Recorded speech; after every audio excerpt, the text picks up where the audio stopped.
Hello, everybody. Good evening, good morning, from wherever you're joining today. I welcome you to this very interesting session that we have today. It's a topic that resonates with so many people, which is proof that we got so much interest in this session. A lot of people have this feeling of being stuck at a certain score.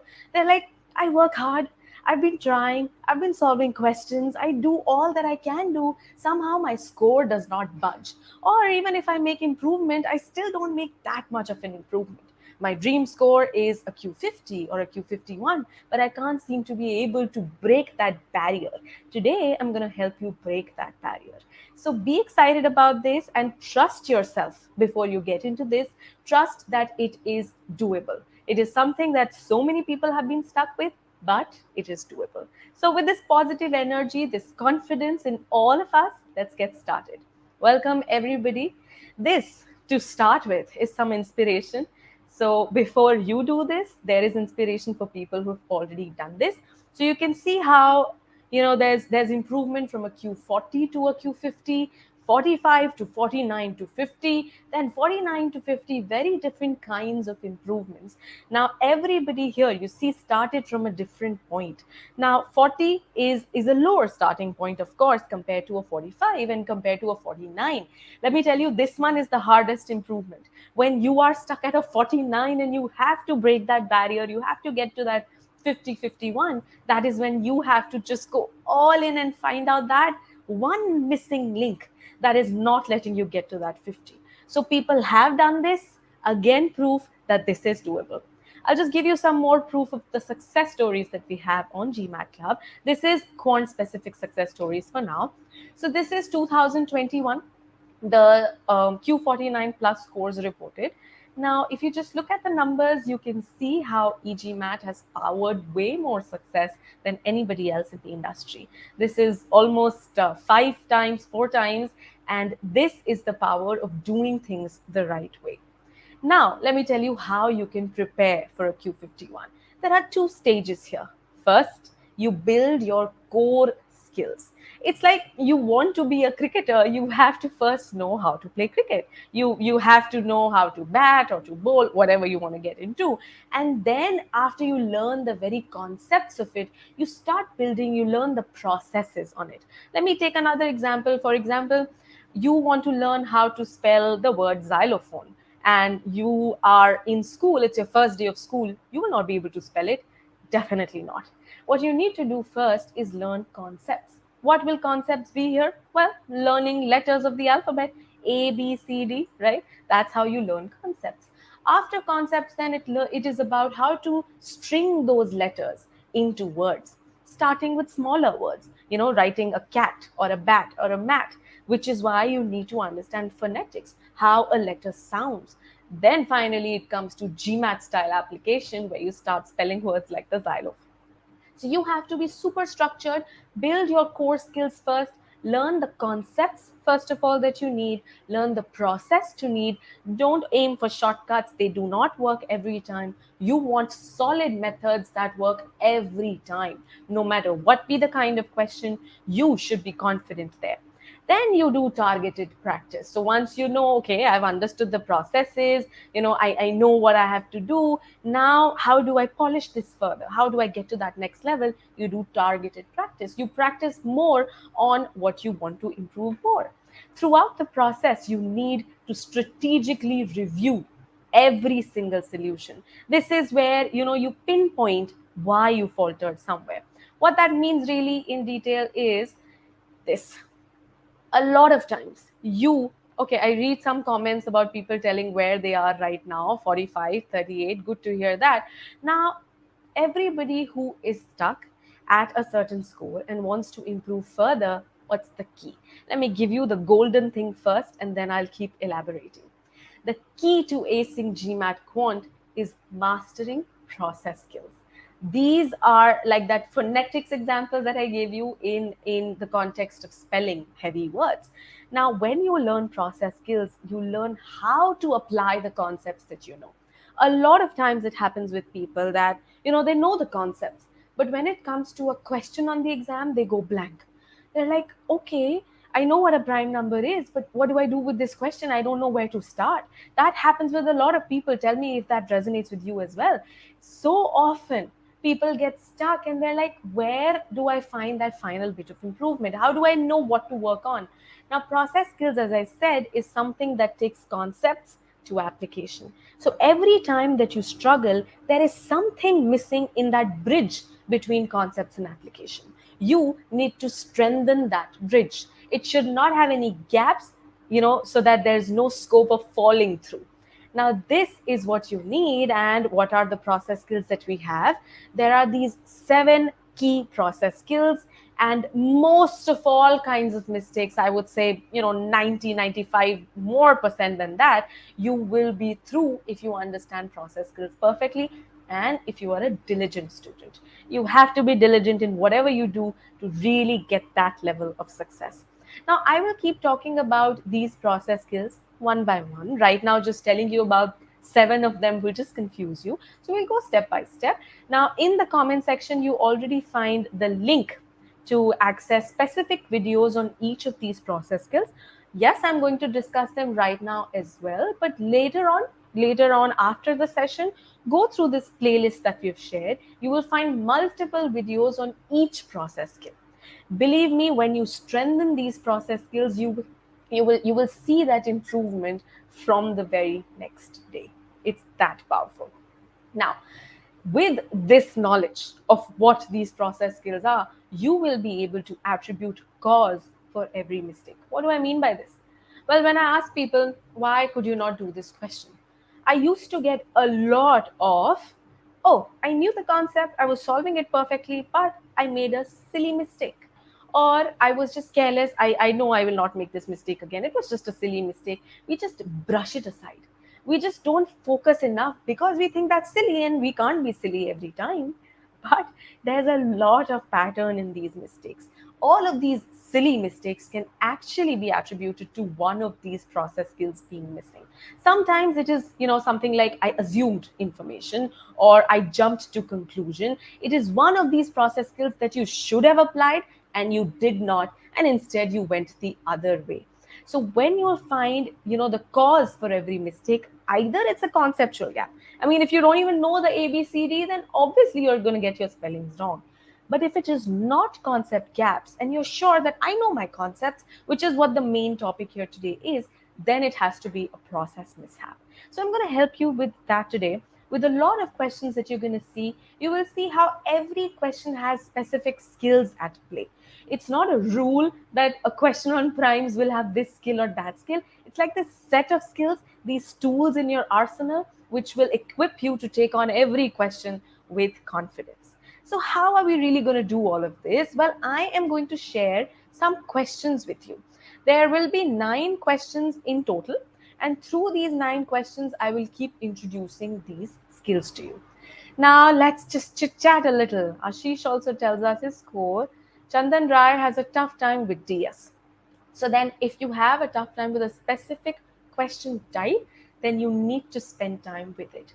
Now, moreover, often than not, it is that fear that we have for DS. I've seen that a lot, because there is a stem, then there is one statement, then there is another statement. It's that length that intimidates a lot of people.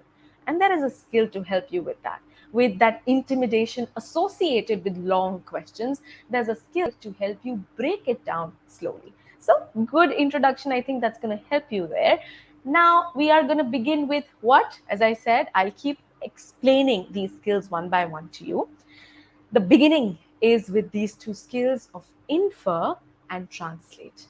Listen very carefully.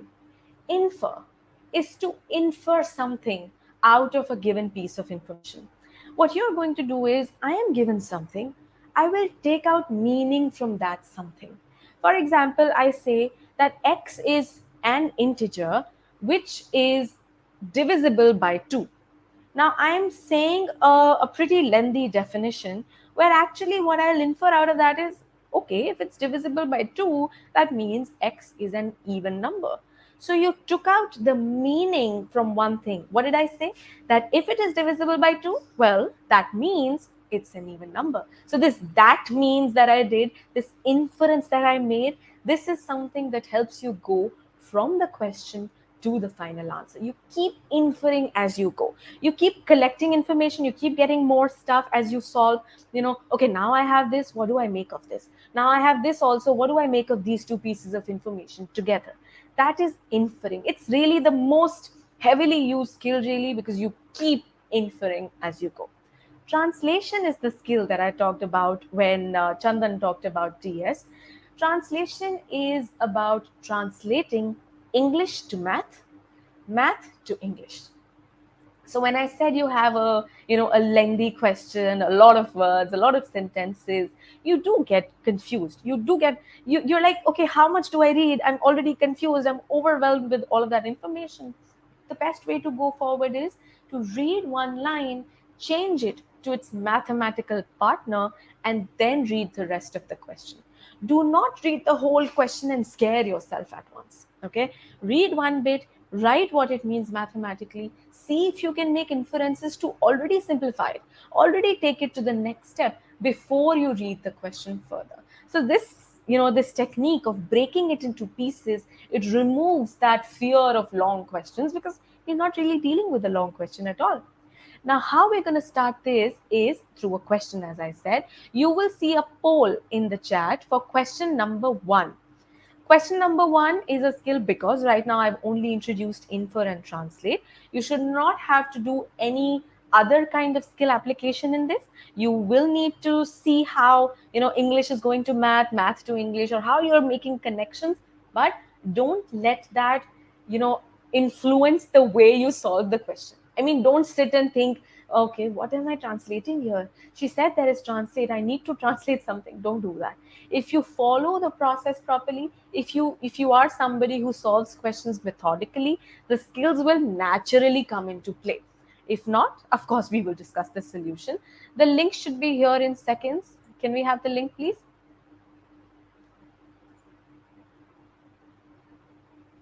No answers in the chat, and that's why I'm not even opening the question here yet, because otherwise people start responding in the chat. Good luck for this one.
All right, we have the results in for this one.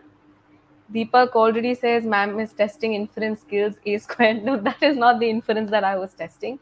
The link probably did not have it very clear, but I believe it was clearer when I shared it on screen, and I will make it a point to share the question on screen if you all promise to not answer here in the chat. Okay, in both the cases, answer remains the same. Vinayak, so you mean whether it was 2a or it was a squared, it remains the same? That will be an interesting discussion to have, and I will discuss that. Well, the accuracy for this one is not very high, 55%. Let's see what happened. Let me help you with the methodical solution, the step by step approach, and then you will tell me where you're stuck. Thank you. Yes, you can all call me Shweta. Okay, let's see. A and B are two positive integers. Now, because I said I read things bit by bit, I will show you that here. Two positive integers means that A and B are both greater than 0. They could be 1, 2, 3, 4, anything, such that A squared upon B gives an even number. So there's A squared, you're dividing that by B, and that quotient results in an even number. First, let me see how many people already know. Can Is it possible that A squared is not divisible by B only? Is it possible that A squared by B is something like 0.2? Would we still call it an even number? While we wait for that, I'll read the rest of the question. What is the remainder when a to the power b plus b to the power a is divided by 2? Now, this looks like a scary expression, and on top of being a scary expression in itself, you want to divide it by 2 and then find the remainder. And there's no way you can do actual division, right? So, here it is needed that we understand, we have some conceptual understanding on how this works. Chandan, Alankriti, Deepak, good. If it says even number or odd number, they have to be integers. Good job. Now, that means a squared upon b is definitely an integer and it is an even number. Coming back to what I was saying about finding the remainder. Look, it is really coming down to whether a to the power b plus b to the power a is an even number or not. If it is an even number, then yes, what I can find the remainder. The remainder will be 0.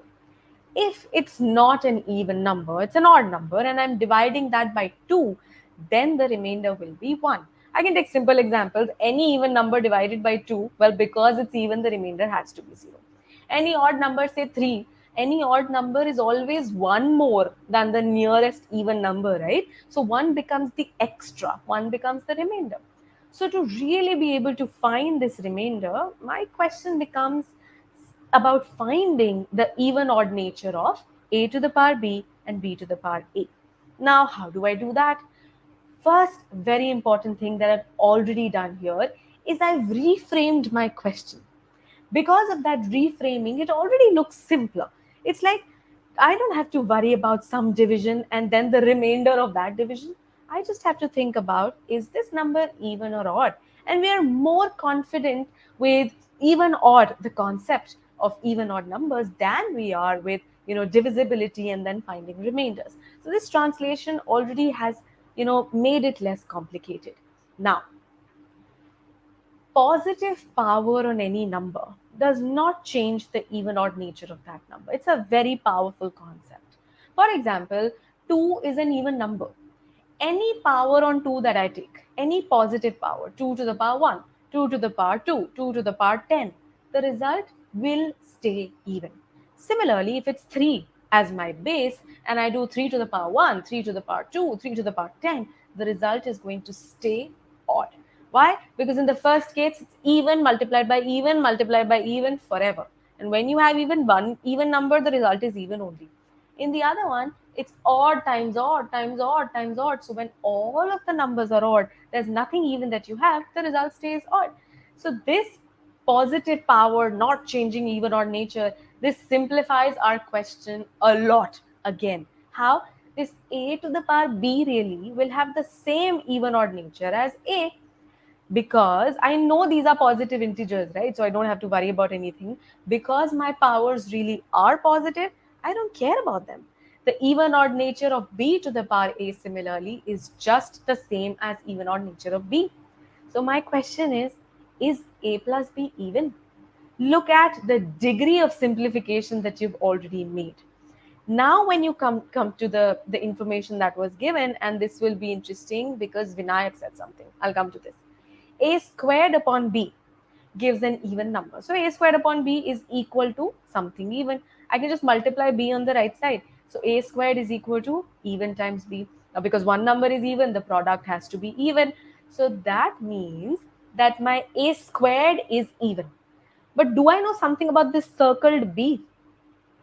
I don't. The product of two numbers is even, I know. But if one of the number is even, I can't comment about the other one. So yes, a squared is even, which means a is even. Again, because of the same rule that positive power does not change anything. So a is even, and here I made a very important inference, and I now know that a is an even number. But because I'm thinking that B did not have any role to play in this, the A squared thing was even because of this even number here, not because B did anything. So B really can be anything. So we don't know the even odd nature of B. Because of that, we don't know the even odd nature of A plus B as well. Rahul says B could be odd. 6 by 3. What is 6 and what is 3 here, Rahul?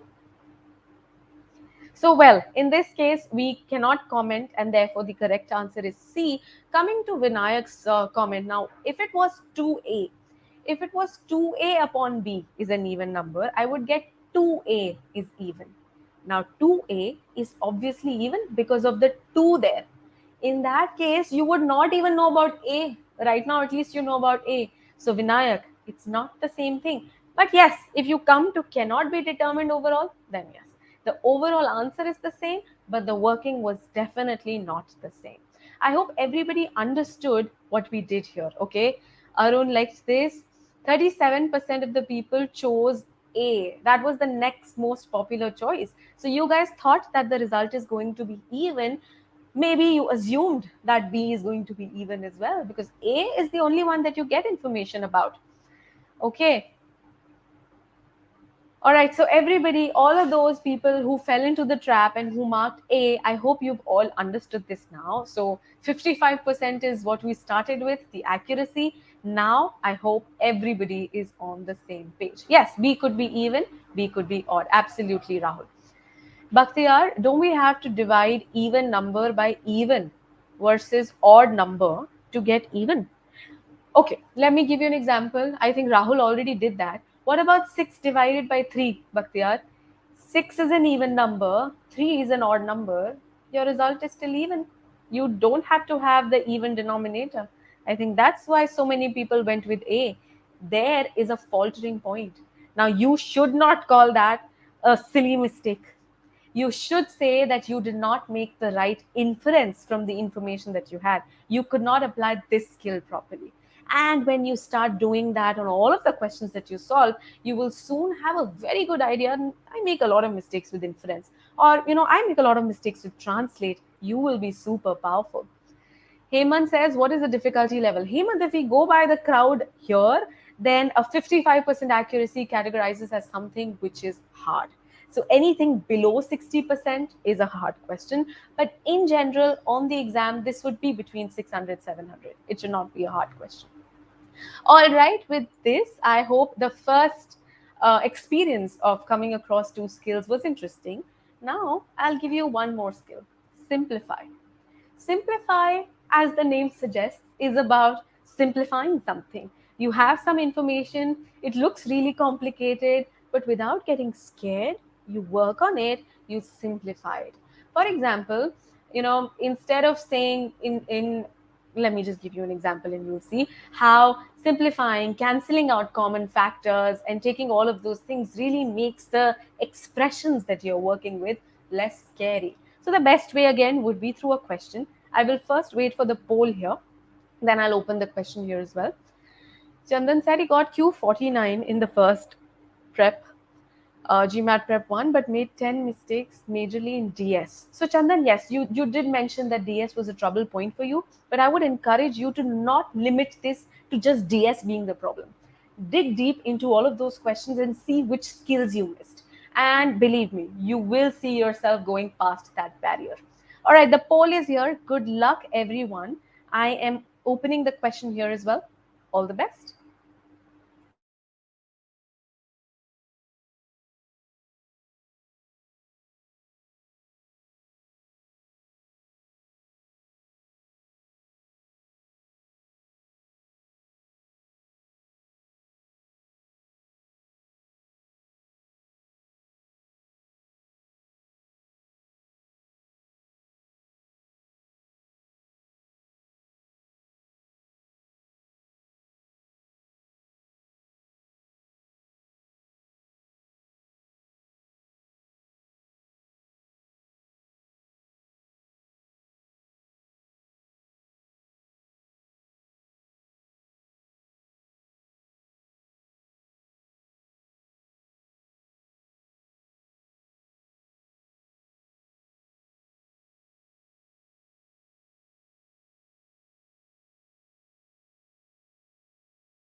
All right, everybody.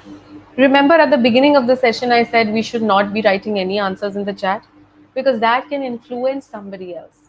Say somebody is leaning towards a B and then your answer comes, you will affect somebody else's fair chance of doing a question. Please only mark your answers in the polls. With that, let's get going. For this question, you can see that the accuracy is pretty low. It's a 32% accuracy. Now, there could be two reasons for that before I even start discussing this. One, that you don't know the underlying concept. You don't know what factorial is, or you don't know how to work with algebra. You don't know how to work with expressions. Another could be your lack of comfort in the simplify process skill. Okay, let's see what this is all about. Now, before that, let me see.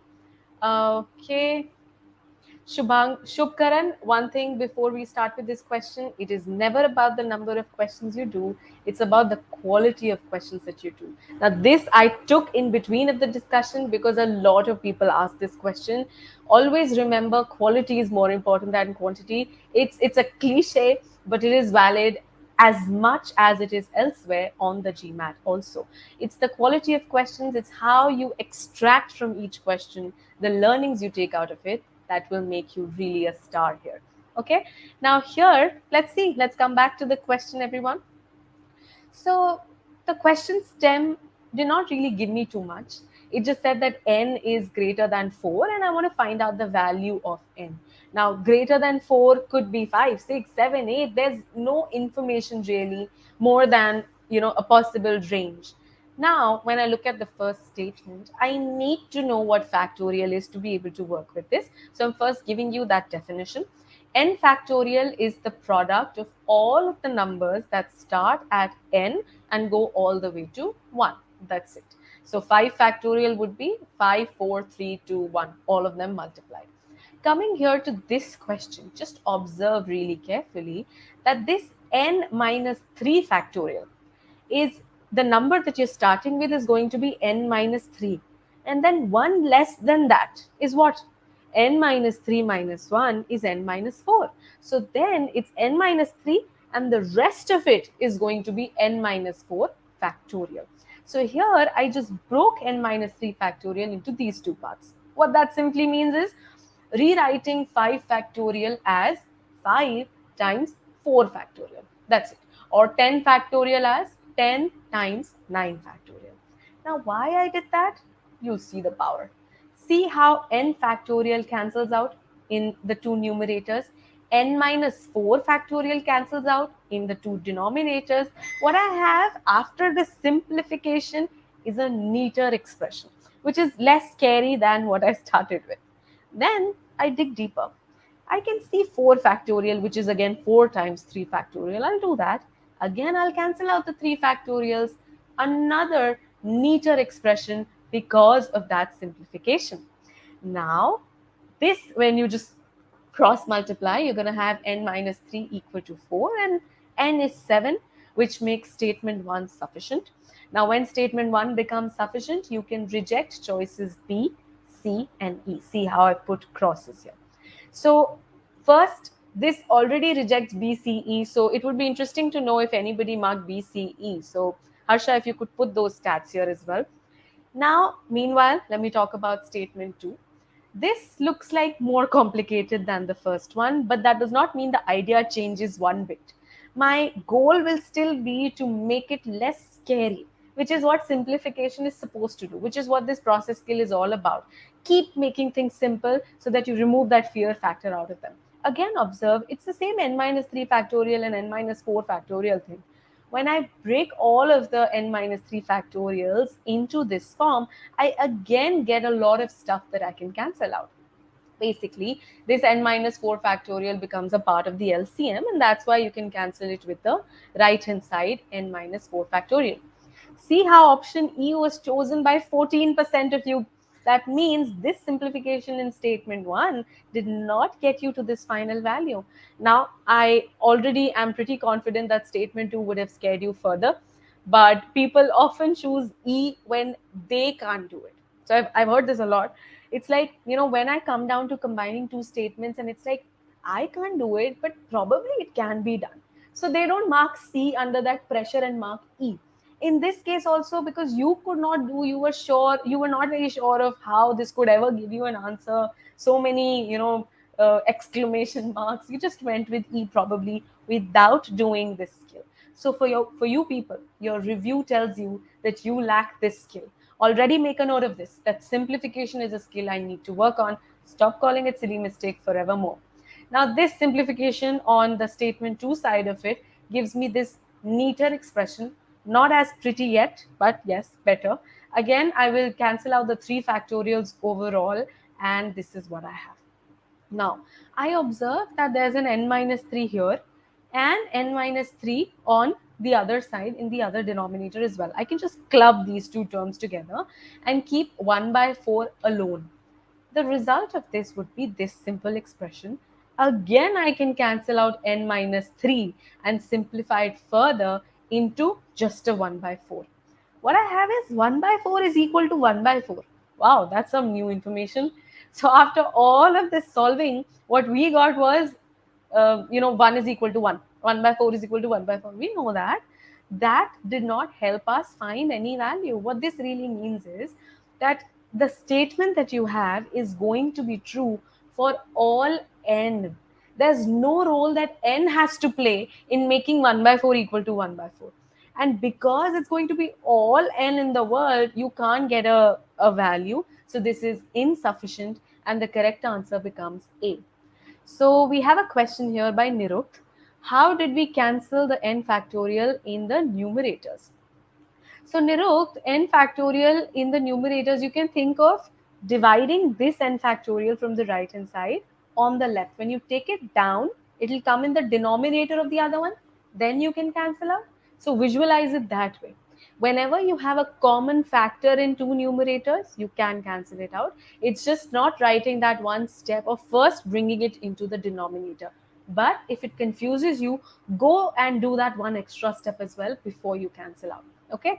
Oh, that's interesting data. Most popular choice, most popular incorrect choice was D. 57% of you thought statement 2 was sufficient. Either you did not simplify it correctly, or you thought 1 by 4 is 1 by 4. That's always true. If it is true, that means it's correct. If it is correct, that means I will get the answer. Believe me, under time pressure, we make all weird kinds of interconnections in our head. We have to make the right inferences, not just any inference in the world. I hope everybody is clear now. I would like to read some comments. You have to tell me that you've understood why statement 2 is insufficient, because it trapped so many of you. 57% people, that's a lot of people.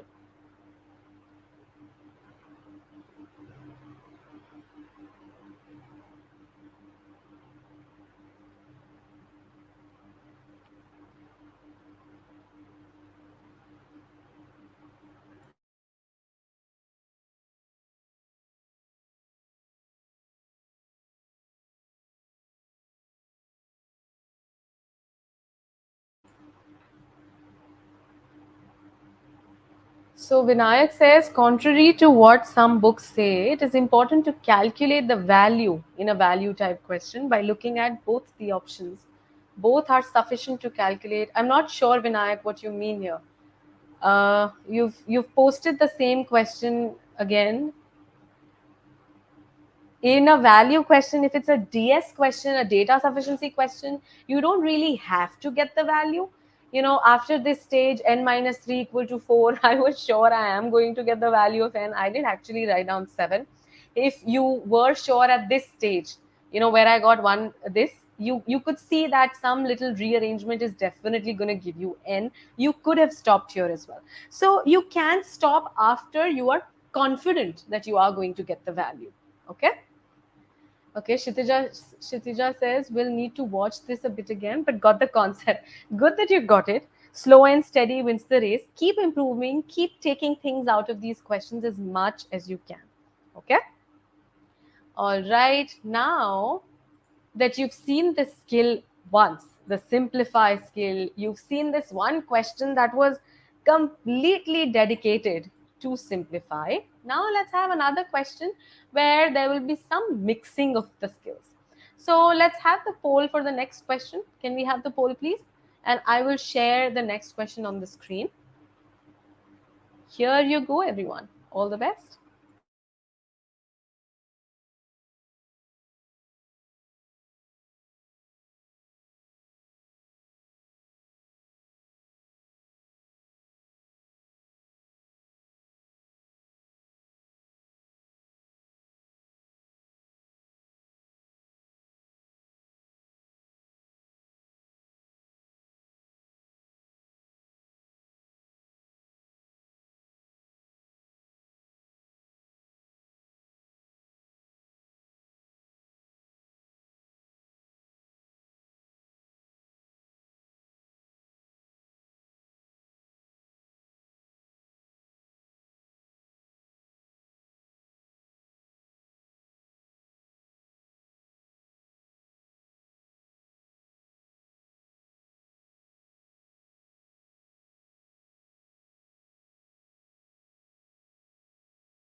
All right, we have the accuracy for this one 64%. Well, much better than the questions we had earlier.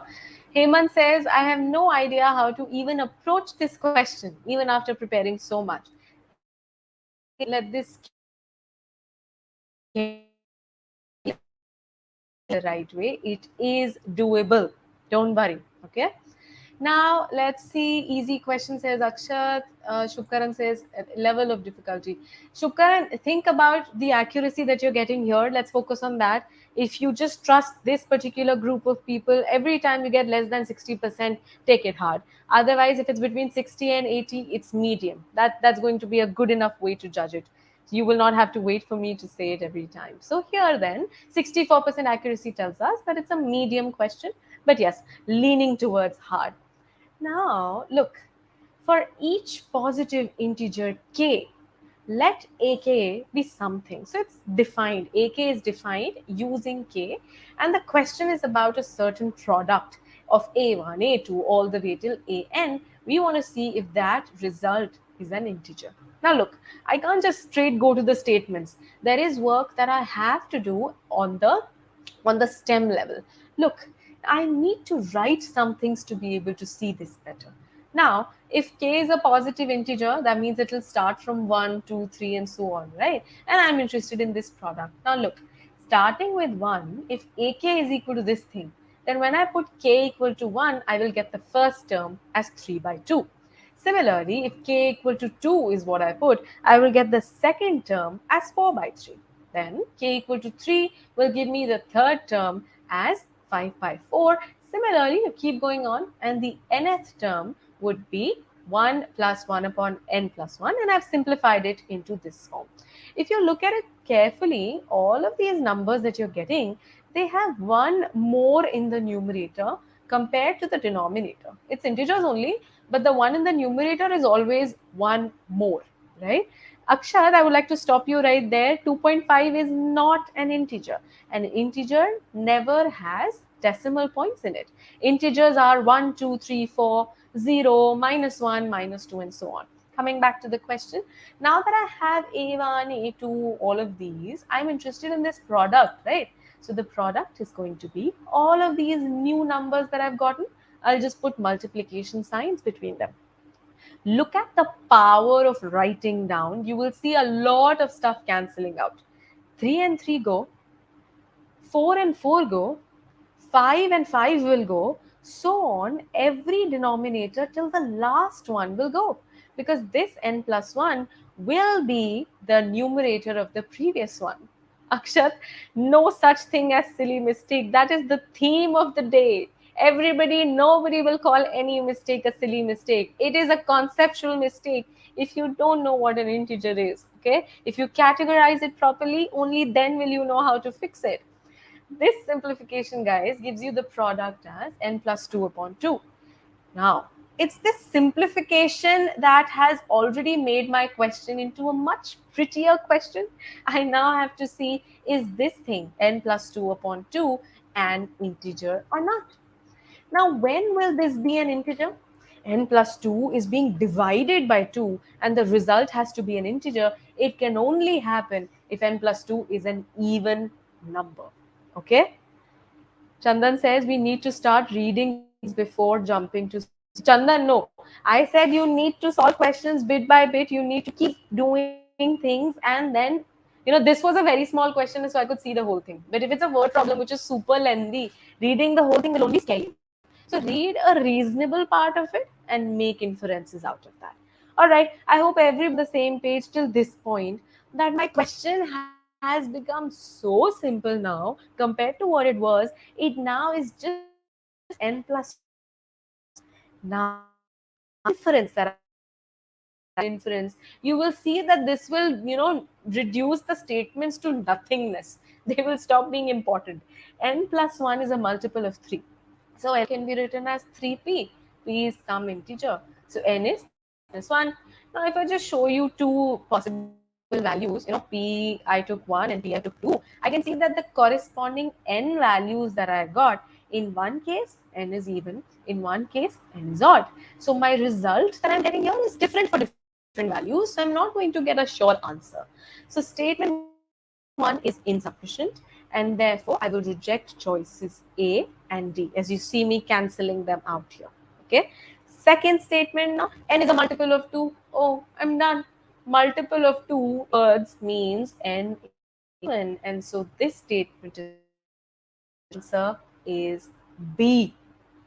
Now, the accuracy here was pretty, but see how 30% of you thought it is going to be E.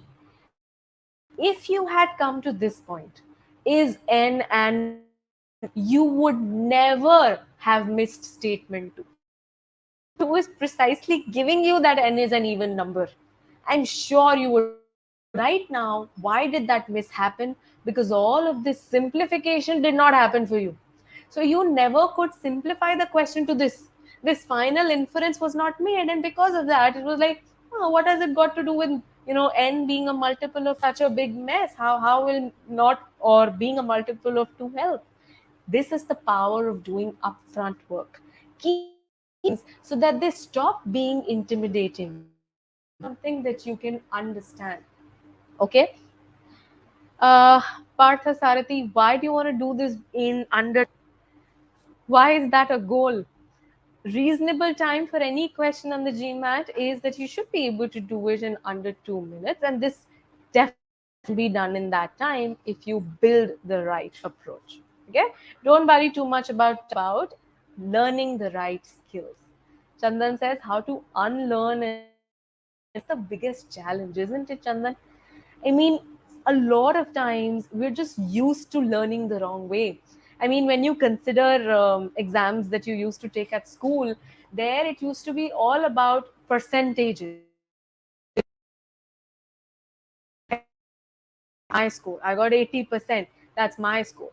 It was more about number of questions, and the way we used to learn there was different. Different. GMAT being about percentiles, where it's about ability. When you compare with other people, it's about how you do things in the smartest way. Mind, and it is doable. Just trust the process. Make the start today with this question, all of these questions that we're doing, and let me improve. Now, guys, it's time for the fourth question. The poll will be up here in seconds, and this is the question. All the best.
Beautiful accuracy. I mean, this is the prettiest accuracy ever. So, the goal here was to show the skills that once you have the right skills and the right concepts, questions stop being hard at all. This, yes, was an easy question. Now, before I start discussing this one, there was one question by Deepika Oberoi that she likes the approach, but how to go from a Q38 to a Q50. Deepika, stay tuned. I will talk about special cases also, but everything is about studying the right way, building concepts first, then learning the process to solve, process to apply those concepts, and then actually learning application. These are the golden rules, the best way to learn. And any accuracy can be taken to any level of accuracy. You can go from any score to any score if you are a diligent student. All right, everybody, coming to this question, since everybody got this correct, I'm going to go very fast on this one.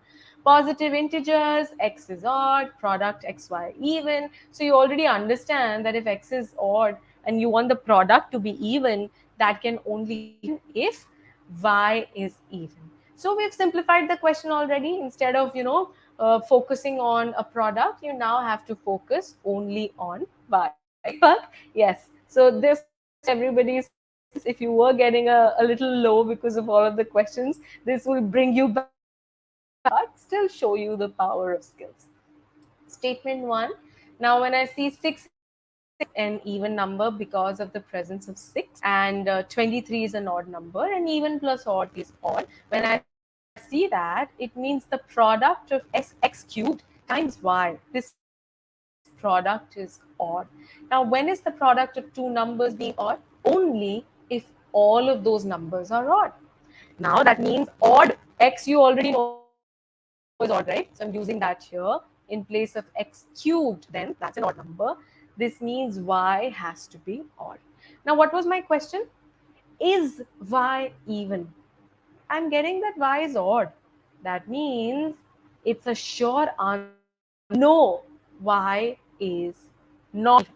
So, sufficiency here is about getting a sure yes or a sure no. Okay. All right. Some late answers came, accuracy down. So, that means there is some trouble here. Well, y is odd definitely tells us it's not even. First statement says take some e out of the picture. Now, similarly, you can approach it. You will get y out of it first, and then you will work on each one by one. Be an odd number, and x squared will also be odd. And these two odd numbers will give you something even. You have no idea about k. And because you don't know anything about k, you can't say anything about y at all. This statement is not sufficient.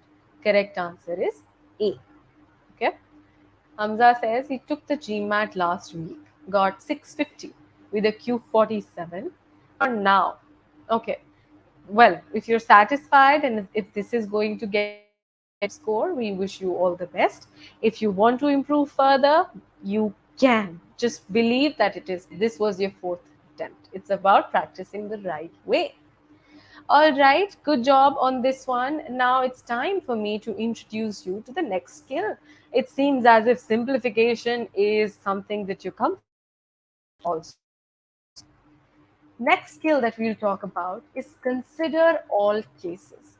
The name is pretty self explanatory. It means that whenever you're making cases out of something, you're seeing when is something possible, you do it thoroughly.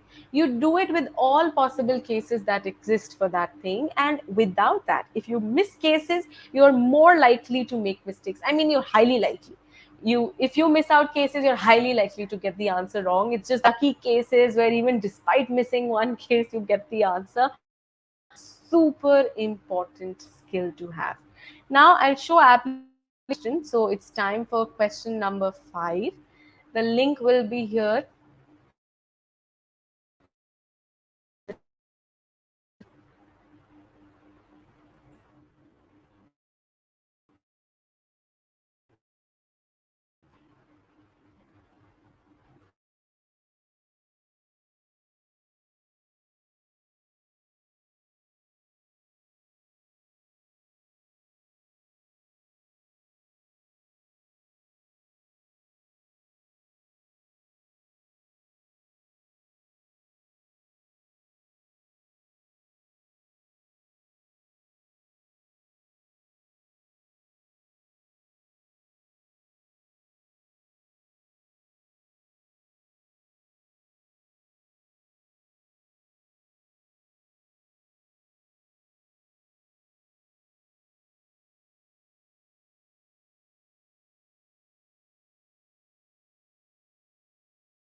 All right. So, do we have the accuracy for this one? Let's see. 29%. Oh, that's a pretty low accuracy. You got stuck here. Okay, let me see. A lot of comments came in this duration. Were you guys even solving the question? Okay, Deepika, I hope you got these success stories to see. They are very motivating. I will talk about these in more detail as well. But for now, these are the stories you have. All right. Okay. Parth also says I've improved from 35 to 48, but target is 50. Well, that's what the session is all about, breaking the barrier, breaking the Q50. It is doable. You can do it. These success stories that I'm going to talk about, you're going to have a lot of fun. I see people are already talking about the solutions. Let's get there. Let's start discussing the solutions. Juhi,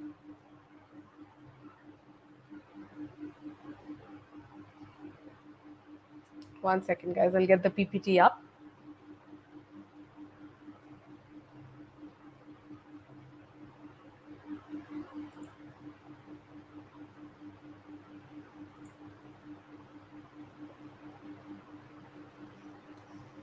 My device had heated up. Sorry for the delay. Meanwhile, you guys can keep talking, keep sharing your experiences.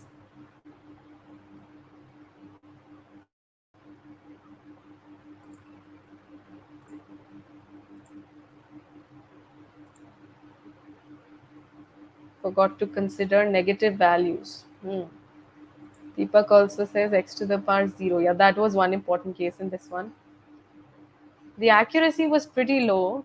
So while I open the PPT again, let's all see and try to reflect on the mistakes that we made. All right, we have it on the screen now. Let's talk about it.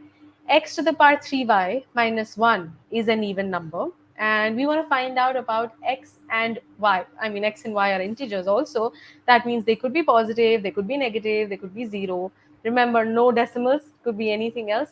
What is the remainder when x is divided by 2? We talked about this in one of the previous questions that division by 2 and the remainder in that case really depends on the even odd nature in that case. So let's move on. Yeah, so we really need to find out, is x even? If yes, if it is even, then the remainder is 0. If x is not even, then the remainder is 1, right? So in this case, the translation that I did from, what is the remainder when x is divided by 2, I've now come to, is x even? So my language is now reframed in a different way, which is an easier way to work with. Now let's see further. What is it that we have? Remember, you don't need to find the value of x. Now, given x to the power 3y minus 1 is even, let's look at what this is really made up of. There is a 1 there, and I'm sure what that is, odd, right? So x to the power 3y minus an odd number, result is even. Now let me rearrange these terms. I'm going to send the odd to the other side. So x to the power 3y eventually is an odd number. Now, can I just say powers don't matter, so x is odd? No, because I don't know y is a positive integer or not. It has to be positive powers. Here, therefore, I need to consider two cases. If y is positive, then yes, x has to be odd because positive powers do not affect even odd nature, right? So in case 1, x is odd. What is case 2 now? Y is 0. If y is 0, then it's really x to the power 0. And any number to the power 0 will give you 1, provided x itself is not 0. Okay, because 0 to the power 0 is not defined. So in this case, then x can be even, x can be odd. 2 to the power 0 will also give me 1, and 3 to the power 0 will also give me 1. So I can't comment on the even odd nature. This is where I considered all possible cases before jumping to a conclusion. And because of that, now I'm sure that it cannot be determined. The even odd nature of x is something I can't get. One case gave me odd, one case gave me even or odd. Overall, I have both possibilities, right? And so the correct answer here is C. So now Felix did miss out on the negative values. and somebody else missed out the zero. Choice B was chosen by 57% of you. And what is choice B? Choice B will be when the remainder is 1. That means when x is odd. That means you only considered the first case because that is where you're getting x as odd. So many of you missed y equal to 0. Understand the power of this skill. You missed one case out of two and you're done. And 29% is a very low accuracy. Now, it is not a very hard question, honestly. It's not that the concept was hard. Would you guys say that the concepts were hard here? That I don't know even numbers, or I don't know remainders, or was it really that which was hard? No, it was this skill missing out. Yes, as Akshat says, he also missed out the zero. So this is how these skills, every single skill that I'm giving you constantly, when you watch all of those process skill videos that we shared, the link should be here again. All of that will reinforce the importance of these skills. I'm sure you can already see the power, but do those videos to build your skills. Only then will you be able to get out of this stuck zone that you right now are in. Okay, with this, let's all go into the next question. Question number 6. The link will also be here and I'll open it on screen as well. Good luck.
All right. I hope everybody can hear me loud and clear.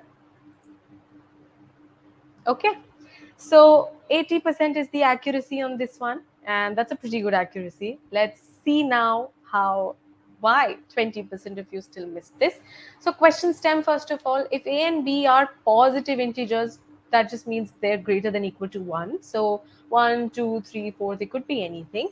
The question is about a times b to the power 4. Is it a multiple of 2?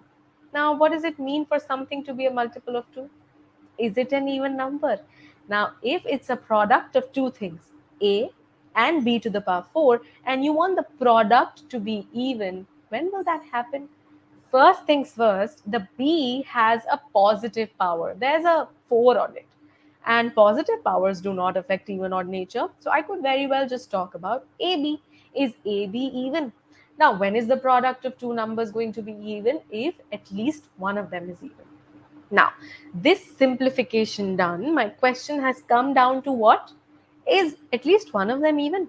That's it. That's all I care about. I don't care about any fancy expressions, any fourth powers, and so on. Statement 1 now said 2a plus b to the power 3 is even. 3 is a positive power, will not matter, remove it. 2a plus b is even. Now, because of the 2, my first term is anyway even. So it's even number plus b, result is also even. That is only possible if b is also even. Now think about it. Your question was, is at least one of them even? You did get one of them. No, you don't care about A anymore because at least one was what you cared about. So we infer that because one of them is even, the product is even as well. And this statement is sufficient alone. And that's why I can reject B, C, and E. Okay. Statement 2, A plus 3B is odd. Now, there are multiple possibilities because sum of two numbers being odd, it's not as straightforward as product of two numbers being odd because that can only happen if both are odd. Here now there are two cases. First, A is odd, 3B is even. Second, A is even, 3B is odd. So this is where I'm considering all cases that there are. Then dig deeper into each of them. If 3B is an even number, then 3 is definitely not the one making it even. That means B is an even number. Similarly, from the other one, you get that B is odd. Now, look at both of these cases. Isn't at least one of them always even? In the first one, B is even. In the second one, A is even. So, yes, in both cases, I am getting a sure yes. So, this is also sufficient, and my answer is D. Let me see some questions. Arun says, again, scoring 44, 46 in official mocks. But when I try to learn concepts, I get bored because I know a lot of them. Arun, I have a beautiful solution for that. I will show that on screen later on. But for now, let me tell you that since different people start at different ability levels, we can't give them the same course. All of them cannot be doing the same thing. Just as you said, you will get bored if you know most of the concepts. Similarly, another student who needs those concepts has to do them. How do we make that judgment of who will do which files? The quant course is based on pace architecture. I'll talk more about this later, as I said, but this is what helps you personalize courses to your need. All of you people can get a unique course. Each of you will get something different based on your needs. How that happens, that's an interesting discussion to have. With this, we've solved one more question where you had three skills at play. Simplification at the beginning, when you simplified your question. Inference is something that keeps happening in questions. You keep inferring stuff, you keep taking out meaning from it, and then all cases is also something that you did. All right, let's see. So Felix says it's always important to reframe the question from the question stem. Absolutely. Reframe it in a way that it loses its power to scare you. It becomes something so basic. Is at least one of them even? You will not be scared of this because you're comfortable with even odd numbers, and at least one, I just need to get one of them even. It's easier to deal with compared with what they started with. So always process your question stem first. That's a very important data sufficiency skill to have, and then you will not make as many mistakes. Look at this interesting link where we've shared how Ronak saved 40 plus hours of content. This is about getting bored and not having to do everything. He saved all of that time because he used the pace architecture, and he did only the files that he had to do. So there's no scope of getting bored, right? So with this, everyone, let's go to the next skill, which is apply constraints. There are sometimes constraints on the variables that we have. We are not free to choose every variable in the world, for example. So suppose I say x is a positive integer, and in the end the answers that I'm getting are -2 and 1. I will reject -2, no, then, because my constraint is not even allowing that. So this was a constraint which was stated in the question. That is one kind of constraint. Another is a conceptual constraint. I know because of some concepts that, absolute value of a number can't be negative. I know that. So it's a constraint on an absolute value because I know the concept, not because I have to do some question or the question has to tell me that it has to be non-negative. That's a conceptual thing which you will not find in the question. So next question will need your application of constraints. Be very careful about what is not possible, either because of a concept or because it's stated in the question. That hint given, we are getting into the next question, which is question number 7. Here you go.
accuracy for this one, 67% of you got this correct. So the accuracy is lower, and I could read a lot of comments that people enjoyed solving this one.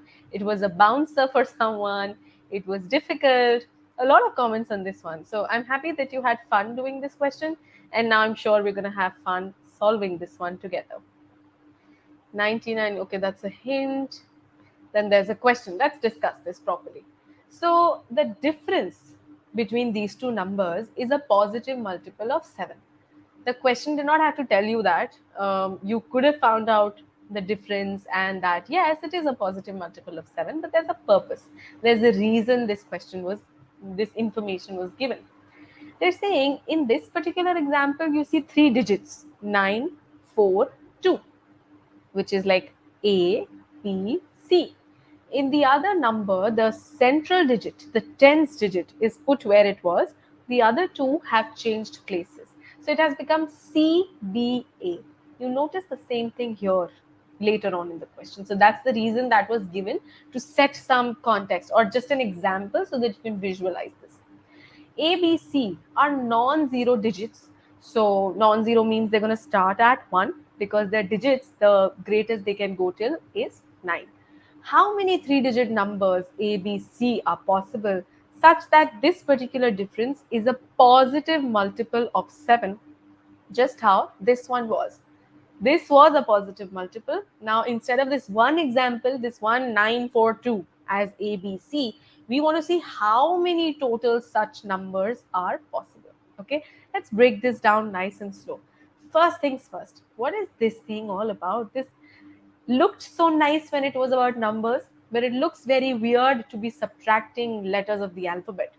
Now we'll first express it in a mathematical way, right? So 100A plus 10B plus C is how you can express ABC. It's the expanded form.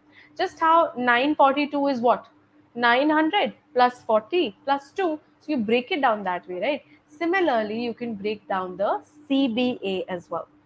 When you actually do the subtraction, you will get 99A minus 99C.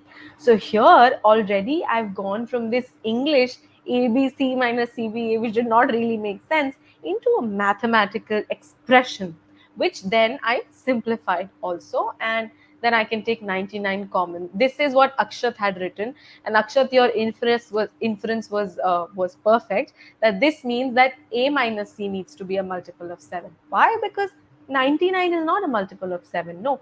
So if 99 times something, the product is a multiple of 7, and 99 is not contributing, it has to be A minus C. So this inference is what Akshat was talking about. Good job there. Now, if A minus C is divisible by 7, what are some numbers that are divisible by 7? Well, you could go on forever. 0, 7, 14, it could be anything. But can I just take any number in the world, any multiple of 7? No. I have some information about what A, B, C are, right? A and C are single digits. If A and C are single digits, then when I subtract them, the result also has to be a single digit. I can't get 14 on subtracting two digits. Adding, yes, that's possible, but subtracting, no. That means I will just remove 14, 17 out of 14 and 21 out of that, and I'll be left with 0 and 7. Another inference. Just see how you start with a big set of numbers and you've already refined it. How could you refine it? Because of another inference. Yes, next thing, people are already hinting to the next thing. Vishak says non-zero digit is the next help. Since ABC minus CBA is already given to be non-zero, A minus C can't be 0, because if A minus C is 0, then 99 times 0 is also 0. So this is also out because of a constraint in the question. It was a limitation that you had on what these numbers could be. This constraint, this limitation helped you reject one more possibility. And what you come to is that A minus C is 7. And so you write some possible pairs. Now, it had to be digits, remember. So you can't go below this. You can't have 7 comma 0, because non-zero digits, right? That was another constraint at the top. So yes, so Mohit is saying 9 and 2, and then Vishak, yes, you completed that with 8 and 1. That is precisely what you guys see here. Good job. Now, what about B? Since you're so fast, come on, quickly tell me, what about B? Do you have any constraints on B or anything that B has to be for this whole positive multiple of 7 to be? Let's see. B can be from 1 to 9. Absolutely. Mohit, you're right. That means we have no limitations on B, just that it has to be a positive integer. So it can have 9 possible values, 1 through 9. Now, when it comes about all possible 3-digit numbers, I have to use A, B, C, all of them, right? And B has 9 possibilities. So with each of these pairs, I have 9 possibilities. 9 B's for the first pair, 9 B's for the second pair. Total is going to be 18 possible 3-digit numbers, and the answer is E. Cannot be zero. Arun also says no limitations. Yes, everybody got this nicely. 18 is the correct answer. So, this question you used 3 skills: translation at the very top to get this into a mathematical form to work with. Now, a lot of you, when you did it, you obviously were not calling it translation. As I said, when you're solving, you don't have to, consciously think about applying skills. You naturally apply them if you're following a methodical approach. If you don't have a proper approach, then you'll be random. You'll be going here and there. Okay. Now, with this, this is a medium question, Vishak. Considering the accuracy again, I said that's always going to be a good estimate. Everybody ready for the next question? Question number 8. The poll will be here, and I am opening it here as well. All the best.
Okay, we have the accuracy for this one. 53% is the accuracy. So that means a lot of us were confused about this one. Let's see. Okay, Val says how to approach these unsolvable questions. I can hear your fear in this message. Again, the how part is has answers, has clear answers. You need to build your conceptual understanding first and then focus on the skills.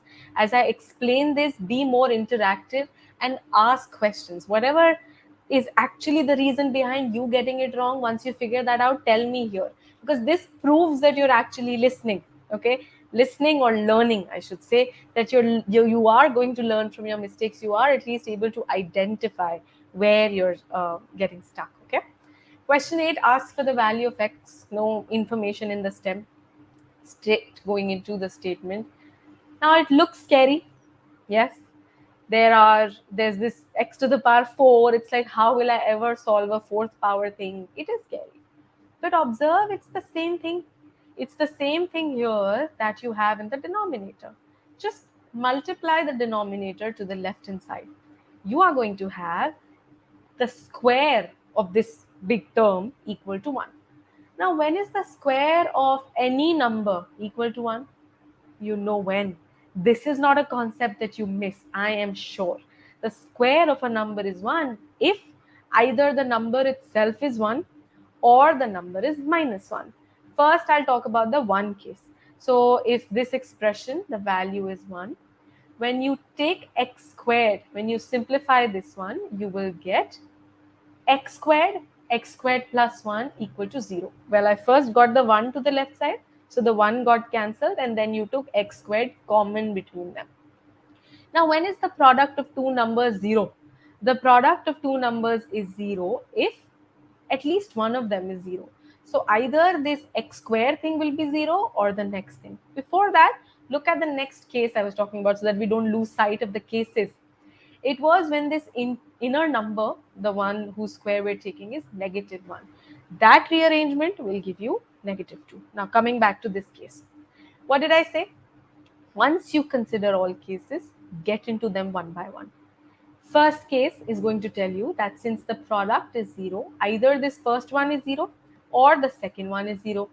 Now, from the first one, you got x equal to 0. From the second one, you got x square equal to minus 1. Is that even possible? No. This is a conceptual constraint that any square number has to be non-negative. It's either 0 if the number is 0 itself or positive. It can't be minus 1. So this is out. Similarly, look at the second case. X square is a non-negative number. X square plus 1 is a positive number. You're multiplying them and getting a negative number. Not possible again. Why? As I just said, if one number is positive, both are positive, product is positive. If one is 0, one is positive, then also the product is 0. It can never be negative. So out of all of these cases in statement 1, because of constraints, two cases are out, two conceptual constraints, and you're only left with one value of x, which is 0. Shubkaran says we don't consider non-real numbers if no conditions on. Shubkaran, you don't consider non-real numbers any which way, whatever be the constraint, because the GMAT does not consider imaginary numbers. You're talking about complex numbers, that is out of the scope of this exam. It will only and only be real numbers. Okay? Okay, we have the response there as well. So this statement is sufficient, even though it looked like it will be insufficient. There was a fourth power on X. There were so many cases to work with. It looked weird, but ultimately, so many cases got rejected because of constraints. Without constraints, without focusing on this, you would be like, no, there are three possibilities. I'm not going to get the answer, and you would have rejected it. For now, we reject B, C, E, and go to statement 2. Statement 2 now, I can straight take x to the power 2 common, and then again it's a product of two numbers which is 0. Either the first one is 0 or the second one is 0. From this, you get two acceptable values of x. X can be 0, x can be minus 1. It's not x squared, it's x, which can be negative, of course. So once you consider all cases, you see you are getting different values of x, and you were interested in the value of x. So this statement is not sufficient. So Shubkaran found something new. Okay, so this is a medium to hard question. Okay, now Micromania says, can we say one equation, one variable? So statement one is sufficient. No. Um, Consider a quadratic equation, say x squared minus 3x plus 2 equal to 0. This is one equation, one variable, but you will get two values. You will get 1 and 2. Try writing it down. I just orally said that. You can't just be sure without writing. Now, that's a rule for everyone. Put pen to paper. If you do things in your head, there's a lot more chance of making mistakes, and we don't want to do that. Then later on, we'll call it a silly mistake. Let's not do that. Time to go to question number 9, everyone. The link should be here. Heyman says he's glad to say he did not freeze upon this one. Seeing all the questions. Good. All right, time for number 9. All the best.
All right. We have the accuracy here. Hmm. So it's a 27% accuracy. Pretty low. What happened? A lot of answers came here in the chat, despite me requesting you guys to not put things here. 38%. Okay, the accuracy is better now that more people are responding. Some people said B. Mohammad Uzair is saying C, combining the statements. Kushagra is saying A. That's interesting. So all of you people coming to very different things, right? And Narayana, you said you solved it in 45 seconds. I hope you got it correct. If you solved it in 45 seconds, I think you marked what? B. Interesting discussion. Let me get to this. X is a positive integer. How many positive integers less than x are divisors of x? So positive integer greater than 0. I know it could be 1, 2, 3, anything. Very important to understand what they're asking. How many positive integers less than x are divisors of x? Listen carefully. Think about the number 6. What are all of the divisors of 6? 1, 2, 3, and 6. How many of these are less than 6 itself? Basically, you just leave out 6. You leave out the number itself. All of the other divisors have to be less than 6. So it's always going to be the total number of factors minus one factor. What is the one factor that you're removing? The number itself, because that will be equal, that can't be less. Okay, so this is first of all, guys, let's keep it neat. Let's talk like good people. Everybody here wants to learn. Let's keep it very nice and happy. So x is itself a factor and we don't want that. Now this is a translation. It is something that was an English statement, positive integers less than x that are divisors of x. Now it looks more mathematical. Get the total number of factors and subtract one from it, and you're through. Now, with this, you need to understand how you get total number of factors. Now, that's a concept, so I'll quickly tell you that. Every time that you have any number whose factors you want to calculate, you first prime factor it, and then those powers on the prime numbers you get, add 1 to all of them and multiply. I'll show that in the solution, but this is just a quick message for that. Statement 1. X squared is divisible by exactly 4 positive integers less than x squared. It's the same thing. Positive integers less than the number itself. So it again means what? Total factors of x squared minus 1. That will give you 4, which means total factors are how many? 5. So x squared has 5 factors. Now what did I say? It means that whatever the number was, you first prime factor it this way.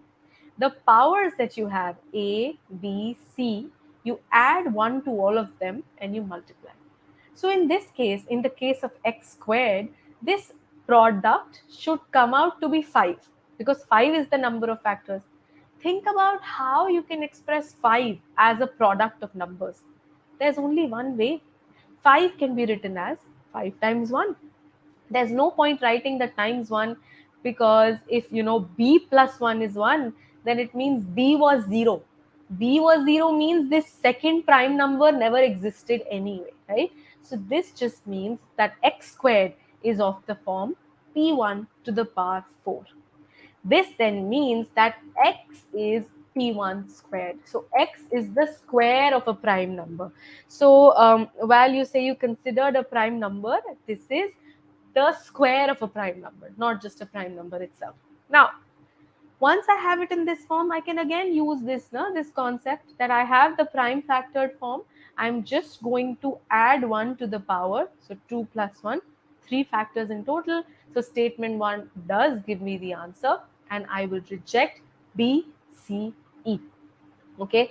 Now, accuracy here was low. Harsha, let's also find out what were the other choices people voted for. Okay. All right. Statement 2. 2x is divisible by exactly 3 positive integers less than 2x. Same story. Again, you just want all of them except 2x. So total number of factors of 2x minus 1 will give you 3. So total number of factors are 4. Again, think about how you can write 4 as a product of numbers. There are only two ways. One, 4 times 1, the other is 2 times 2. So I'm already considering all the cases. Don't think that, okay, let me do one thing first, then I'll start writing about the other one. You lose track of it because you're under time pressure. So keep the heading there, like I did, and then solve them one by one. So in the first case, 4 times 1, it'll mean that 2x is of this form, p1 to the power 3. Now, if it's only one prime number on the right side and the left side already has a 2, it means that 2 has to be p1 also. Because if x had any other prime number, then the right side would also have more prime numbers, right? More prime factors, which is not happening here. That means p1 is 2 only. So 2x is equal to 2 cubed, which means you get the value of x 2 squared. I really don't care about the value, I care about the prime factored form. Then you add 1 to the power, you will get that it has 3 factors. Second case, if you solve, you will get 2x in a different form. And from this form, you will see that one of the prime numbers here has to be 2. Say p1 is the one which is 2. In that case, you will see x is equal to p2. So x is also a prime number, no, even now. But this time the power is 1. So when you add 1 to the power, it will get 2 factors. You see you're getting different answers. Because of that, this statement is not sufficient. Correct answer is A. It had a very low accuracy. And Narayana, you said you did this in 45 seconds and your answer was B. You were wrong. So many people said B. Quite a lot of people said B. Alak also got that. Now, all of you, I think, rushed. You rushed into getting your answer. You did not follow the methodical approach that I've been teaching you, which is the key to acing on this exam. Concepts don't get harder. It's not like they suddenly will start asking about concepts related in rocket science. No, it's the application, the use of process skills which keeps getting more sophisticated. Okay, so you have to be open to learning all of these. 5 skills I gave you today. 2 more skills I would like you to explore on your own on our YouTube channel, Visualize and Manipulate. You will get link here in the chat. Go through the videos, not just for Visualize and Manipulate, but for the other skills also. Okay, you build this complete skill set and then see the power. Don't make these mistakes that everybody does, not focusing on learning the process or not doing a proper review of questions, getting a question wrong and then just saying it was a silly mistake and I'm done. No, find out what you did wrong, and then it's not about doing as many questions as possible. We talked about this once before in the session, so this is another place. Don't make any of these 3 mistakes and you will be way ahead on your path to success. So Kushagar went with hit and trial method. It is a bad approach, yes, because any approach that you cannot use everywhere is not an approach that you should use at all. If you're pressed for time in the exam, you don't have time at all, then anyway, most of the things you will not be able to think. I mean, you will make mistakes like 4 times 6 is, it's hard to get the wrong answer, say 28. So every time that you're doing things, learn them the methodical way so that you can retrieve concepts quickly and apply them properly. So you need these things: ability to solve 700 plus questions. It will continuously increase as you get more skilled in applying the process properly. It's all about the process. It's not just about the end result. It's about how you get there. Improve your ability slowly. Do strategic review. Find out your mistake. All these questions that you did today also, whatever you got wrong, sit back with it and find out which skills you missed, and then go through nice solutions that have everything detailed. If you review using a solution that is not detailed, you will also not get the right learnings. Okay. Hemant says, I've studied everything, I've solved questions also, but I simply forget this thing about number of factors. It's one concept, and if you're forgetting the formula for that, then maybe keep a sheet where you write the formula and paste it somewhere where you study, so that you can see it again and again. It happens with a lot of people. It's not always easy to remember things. Quant 2.0, guys, is the solution for all of you, whether you are, already a pro at math or you're a novice, you're struggling with math, you don't like math at all. It's proven because of these success stories that our methodology works. You need to have proper study plans, whether you are at a Q35 or a 42 or a 48. We had so many of those questions today. Wherever you are, you will have a specific learning path, a specific study strategy customized to you, tailor made for you, not one plan fits all. Okay, listen to this for all those questions who have, all those people who have those questions. Every single module on our course, it is structured in a very elite way. You first have diagnostic quizzes where we diagnose your starting abilities. Then you learn concepts. When you learn a concept, then you practice that concept on a quiz. Then you learn application. Then you practice it. And then you go to GMAT style questions. Every single module has that. So build foundations the right way, no matter where you're starting from. um, Deepak loves how I teach. Thank you, Deepak. You felt that I was boosting and inspiring. Thank you so much for that comment. You've made my day. I hope I've been able to help a lot of you here today, and I hope to see you all in more sessions to come and wish you success. This is one success story now that we're talking about success. So this is about Srushti. She got to a 730, starting from a 630. So that's a 100-point improvement. Look at the quant improvement from Q42 to a 49. So 7-point improvement. That's a lot if you check in terms of percentile. Verbal also, the improvement was huge. Now she was somebody who had to start from the basics. She could not have skipped. So she started from the basics and she got that on the course. This now is another example, a 150-point improvement that Halima got to from a Q37. It's 12 points on quant. It's huge. She said that EGMAT taught her how to simplify questions. Remember, I've been talking about that again and again. Simplify things before you go on. Don't just start doing and don't be intimidated. The answer will be waiting for you. She wrote it really well. So customized learning plans say you're at a 45. Now you don't want to do all the concepts. There was somebody who talked about I get bored when I do concepts. I'm sorry, I'm forgetting your name. Thank you, Peter and Val, for that feedback again. But whoever was the person who said I can't do everything, just look at this. What I want you to observe is that there are some files which are darkened and some are light, and this means these are de-highlighted for you. This means that you don't need to do them. So this is what pace architecture is all about. And how did it decide you don't need to do them? Look at this person's concept diagnostic score, 100%. So this person already has the concepts. So the course asks this person to skip the concept practice here also, then the next concept also, and the next concept also. Because if you're getting 100%, you don't need to do any concept files. And that is what you see de-highlighted here. Okay. All of this is de-highlighted stuff. Now look at the time savings that happened because of this. The overall course duration focus here is 27 hours, but pace time savings was 9 hours. It's like one third of the time got shaved off. This is the power. So you do what you need to do. You don't have to get lost in all of that. Focus on this huge number.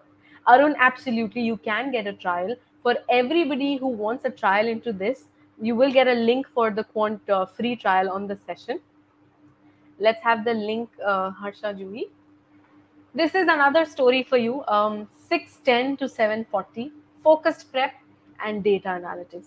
The power of data, I can't even begin to talk about it. It tells you what your weakness is, it tells you what you need to work on. You're not lost with all of that information of what all do I study, where do I start from. So Ronak is who I talked about earlier also in the session. He saved 40 hours and more using pace time savings. Arun, yes, again, everybody who's stuck wherever, it's about the skills. It's about strategic review and finding out what that gap is for you. Deepak says quant course at EGMAT is way better than their verbal course, although it has the best verbal experts. I see it as a very, very positive thing, because if verbal is the best, and you say quant is better, then quant is also the best. So thank you. Strategy for everybody. You can write to our strategy experts. I would request Harsha to give the email ID of the support account. You guys can write there, and their verbal experts say hi. Harsha is here for us. For people who are at these higher scores already, 48, 47, and you want to get to 50, 51, you need hyper specific plans. This is how you go through piece by piece data on Scholarinium. You see the red parts, this is where you're weak. Green is you're all good. Topic level analysis is what is done. Every topic, and then the subtopic, and then medium, and then hard, and then PS, and then DS. It's endless. You get so much information that you can't even sit and extract about yourself, even if you sit with it. So, this is how success stories are created through these hyper specific plans. I hope everybody appreciates the importance of getting feedback at the right time. Solving OG is not sufficient, not at all. Um, you can write for other queries. Juhi, would you like to take Vishak's query, please? Solving OG would not be sufficient. It will not teach you all of the things that you need. OG is something that you should do because that is obviously the official material. Those are the questions you can trust. But that material in itself is not enough. Okay. All right. So, with this, we are done. Thank you, everybody, for joining us today. For any queries that are still unanswered, you have the email ID in the chat now, support@e-gmat.com. Please write there, and we hope we will be able to, I'm sure we will be able to answer all of your queries, all of your questions. I will see you in another session. Thank you very much for joining us today. Good night. Good day. Bye bye.